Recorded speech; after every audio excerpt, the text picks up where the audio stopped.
দিন রাত ছবি দেখে, নারী দেখে, মোবাইল টিপে, একখানে একখানে কোনা কানা সিফা সাফার মধ্যে বসে থাকে। বুঝছেন না কথাটা? এটাই কাজ, এইটুকুই কাজ। কিন্তু 24 ঘন্টা মেহনত করা, দিন রাত পরিশ্রম করা, এটা আলাদা ব্যাপার। এটা আলাদা আল্লাহ তাআলার পক্ষ থেকে দয়া, হিম্মত। আল্লাহ যাকে দেয়, তৌফিক দেয়, সে করতে পারে। আমাদের প্রিয় নবী সাল্লাল্লাহু আলাইহি ওয়াসাল্লাম 5 ওয়াক্ত নামাজের পরে দোয়া করতেন, আল্লাহুম্মা ইন্নী আউযু বিকা মিনাল আজজি ওয়াল কাসাল। এটা একটা দোয়া ছিল নবীজির। আয় আল্লাহ, আমি আপনার কাছে দুর্বলতা এবং অলসতা থেকে পানাহ চাই। কাসাল মানে হলো অলসতা, দুর্বলতা থেকে পানাহ চাই। এমনি শরীর চলে না, কি ভাল লাগে না, কি লেগে ভাল লাগে, এমনি ভাল লাগে না, এমনি ভাল লাগে না, কিতা ভাল লাগে না। আরে আসল কথা হলো শয়তান ইবলিস তারে এইভাবে আটকায় রাখছে যে কোনো নেক কাজের প্রতি কোনো আগ্রহ, প্রেরণা জাগে না। এটা মনে রাখবে, নেক কাজের প্রতি আগ্রহ না জাগা এটা অলসতা, এটা লানত, এটা অভিশাপ।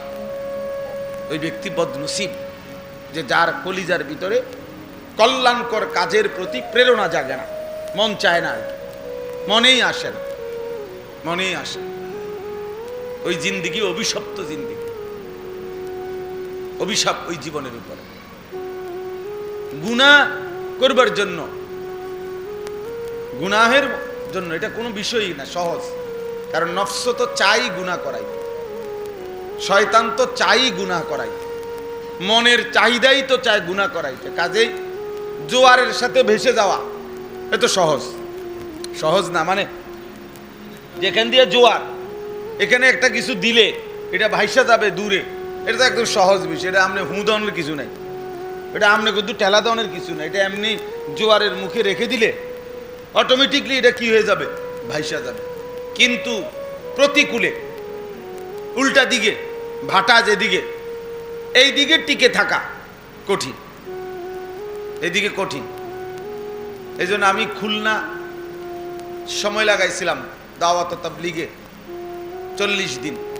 তো ওই সময় এক জায়গায় গেছিলাম সুন্দরবনের পাশে, একদম সুন্দরবন পার হয়ে আলাদা বিচ্ছিন্ন এলাকা, দ্বীপের মতো।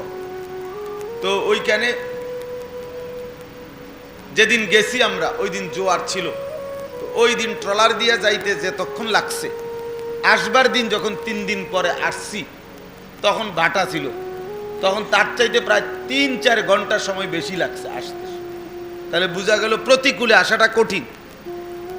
এই জন্য গুনায় ভেসে যাওয়া, এই সমাজে অশ্লীলতা, অসভ্যতা এ তো সবাই করছে। নারী, ছবি, মোবাইল, দিন রাত এর মধ্যে ভেসে গেছে আপনার ছেলে, এটা তো সহজ। কিন্তু ইমানের উপরে, ইসলামের উপরে, তাকওয়ার উপরে, সেজদার উপরে, আল্লাহর ইবাদতের উপরে আপনার আমার নিজের কিংবা কেউ টিকে আছে, এটা বড় কঠিন। কিন্তু সফলতা ওই ব্যক্তির জন্যই, কামিয়াবি ওই ব্যক্তির জন্য। অপদার্থের জন্য পৃথিবীতে কোনো অপদার্থ, কোনো পাপী, কোনো নাফরমানের জন্য পৃথিবীতে কোনো ধন্যবাদ নাই। আখেরাতে তো নাই, পৃথিবীতেও কেউ তাকে সম্মানিত মনে করে না। কোনো ব্যক্তি, ক্ষমতা বলেন, দাপট বলেন, টাকা পয়সার জোর বলেন, যে যতক্ষণ দেখাইতে পারছে এতক্ষণই হয়তো কিছু নগদ কিছু দেখাইছে, কিন্তু একটু কাইথিয়ে গেছে তো পৃথিবীর মানুষ তাকে থুতু ছাড়া, ছি ছি ছাড়া আর কিছু করে নাই, আর কিছু করে নাই। একটা সময় দেখলাম আপনার 16টা বছর দেখলাম রাস্তায় রাস্তায় পোস্টার, ব্যানার, ফেস্টুন, মাহফিলের নেতা, ফেতা, অতিথি সবই তো দেখতাম ফ্যাসিস্টের দোসরদেরকে। কই এখন নাই, যে নাই, এখন যে কত তাবিজ দিব কেউ, এইটাও তো নাই।